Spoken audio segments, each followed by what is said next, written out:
Alrighty, my name is London Holman, and this is week 3. Uh, I'm going to be covering Windows servers, Ubuntu, Windows firewalls, and IP tables, how they're relative to cybersecurity, and how Windows servers and Ubuntu compare, and how Windows firewalls and IP tables compare. And on my first slide, Windows servers. So what is a Windows Server? So it's created by Microsoft and it's designed for managing network resources, applications, and services. Windows Servers is an excellent operating system for small and large organizations. There being multiple additions to it. Some of the more recent ones being 2019 and the 2020 edition of Windows Servers. Here are some key features of Windows Server. So there's the Active Directory, there's server roles, hyper virtualization, and remote desktop services. When it comes to the roles of Windows servers and like cybersecurity, there's centralized management of the network resources in Windows servers. There's hosting of critical applications and services, user authentication, and access control. Now, some of the challenges that you may face with cybersecurity and Windows servers are like the vulnerabilities, the threats such as like ransomware, malware, and phishing attacks are common, and regular updates and patches are required to maintain security amongst the Windows servers. Some best practices would be regular updates, applying security patches and updates, access control. So you would implement strict user access policies and permissions, and network security. So you would use firewalls and intrusion detection systems. Alrighty, these are going to be some, hold on, let me flip this around. Here are some, these are some strategies for enhancing Windows Server security. So there's going to be group policy management that you can use for security configurations, Windows Defender, which utilizes built-in antivirus and anti-malware tools, monitoring and response. So you can use event logs, which regularly checks for unusual activities. There's incident response plans. You would develop and test a response plan for security breaches, and you would also have backups, regular backups, and disaster and recovery.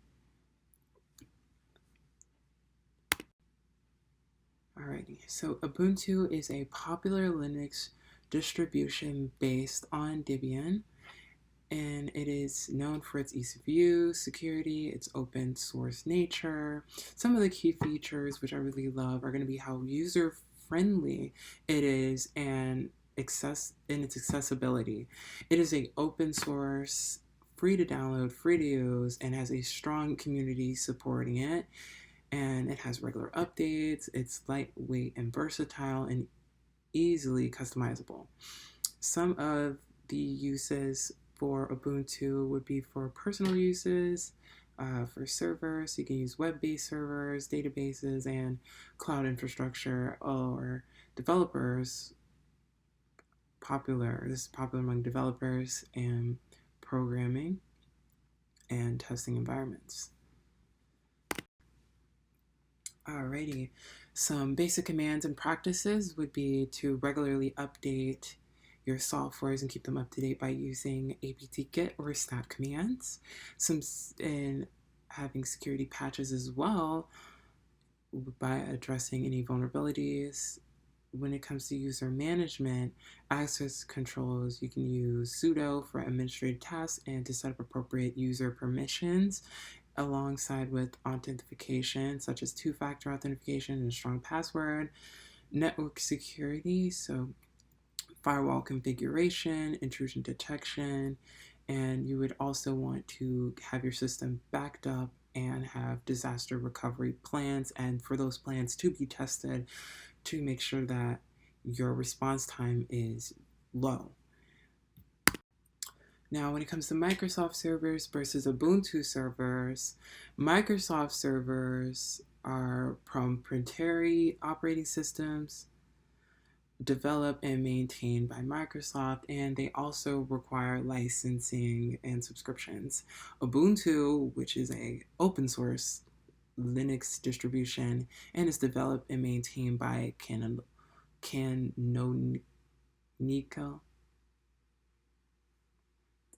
Okay, just gonna leave it at that. They're they're free use with optional paid support, and the user interface is different. So this is one thing, they're kind of a little bit drastic between the two. So Microsoft servers have a graphical GUI by default, which is familiar Windows-based environment, easy to use, familiar if you're familiar with Windows Desktop OS. Ubuntu servers use command lines by default, and you can have an optional GUI. And it requires knowledge of Linux commands, but can be more resource effective. Now, ecosystem incompatibility, when we think of like ecosystem, we can think of like the Apple ecosystem with like the watch. I don't have my watch with me, the phone. The phone connects to my AirPods, which connect to everything. So when we talk about Microsoft servers, you can seamlessly integrate the Microsoft products and widely use the enterprises with Microsoft-based infrastructures, while Ubuntu servers support more open source applications and tools commonly used for web hosting, cloud computing, and development environments. So security and updates, some of the differences between the two would be Microsoft servers. They have regular updates through Windows and integrity security tools. Meanwhile, with Ubuntu servers, which you would have to go in and to like the command line and use like apt-get or snap to update the system and configure various open source tools yourself. Microsoft server, oh, here's a couple other things. So cost and licensing. Microsoft is going to cost you money. It's going to be an additional cost for client access licenses and support. And with Ubuntu, it's free, and there's optional paid support, and that lowers cost for small and medium-sized businesses that may not be able to afford a stronger system. With so now we move on to Windows Firewall. So what's a Windows Firewall? It's a built-in security feature in Windows operating systems designed to monitor and control incoming and outgoing network traffic flow and predetermined security rules that are used on that flow. The purpose of the firewall is to protect the system from unauthorized access, malware, network-based threats. Some key features will be traffic filtering, allows or blocks network traffic based on configured rules. There's application controls, which restricts or it can permit applications from accessing the network profile, so different network types. So you can have a public or private domain. Logging or monitoring. So this provides logs. So this could be like your event logs, or analyzing security events. This slide has deleted and came back about 1,000 times, so I have to start over again on this slide. So Windows Server Firewall. So how it works. So you would have inbound rules, so you would control any incoming traffic based on its IP address, ports, and protocols. And you can also do the same with outbound traffic on the network. You could set up rules to prevent individuals from sending unauthorized data outside of the network or receiving unauthorized data onto the network. You would also have the predefined rules, which are set in by default. So common scenarios and options for custom rule creation. Um, configuration and management. So Windows Defender Firewall, access through the control panel. Group policy integration, so centralized management of firewall settings across the network, and you can also use PowerShell command line management using commandlets like new net firewall rule and set network firewall rule. And here are some of the best practices. And alrighty, since we won't go back, I'll just talk about it here. So some best practices for a Windows firewall would be to have it enabled by default on the network, regularly updating your firewalls and the rules, keeping them all up to date, and having the latest security policies, having custom rules set for your network and environment to enhance security, and to monitor the logs. The key features for a Windows firewall would be this integration with Windows Defender, GUI and command line interfaces, rules and profiles, domain, private, public, configuration. So you would how to configure rules, monitoring, and logging. Alrighty, so what is an IP table?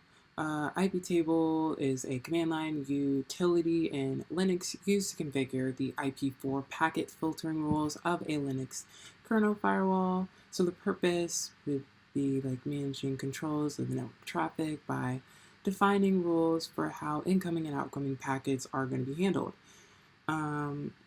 Here are some of how it works. So there's going to be chains. So IP tables use predefined chains. So input and output and forward controls of traffic flow. You have rules that allow users for each chain to accept, drop, or reject packets. Tables, which organizes rules into tables, filter, NAT, main for different types of packet processing. And you can use commands, so you can view the rules like IP-L to list current rules. You can add rules by using -A input or -TPC or -port, etc. to either accept or allow traffic. You can also delete rules.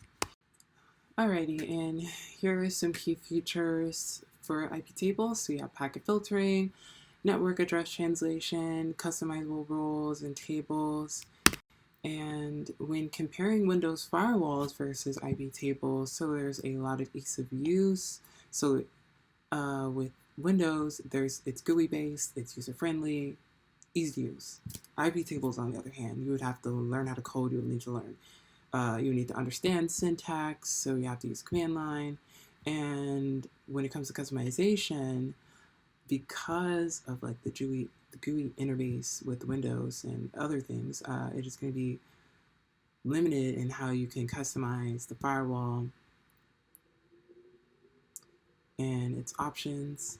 And IP tables are more customizable with granular control. And when it comes to security, both are robust security, both have robust security, but IP tables allow a more complex configuration.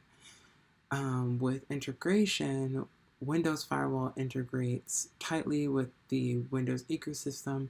IP tables integrate well within the Linux environment, but I mean, we've seen with like how the ecosystem can seamlessly work with the airport stuff that was happening not that long ago. People not being able to travel because of the update. Alrighty, and here is my closing slide. So it is very important to understand the differences between the applications and how each tool is going to be used.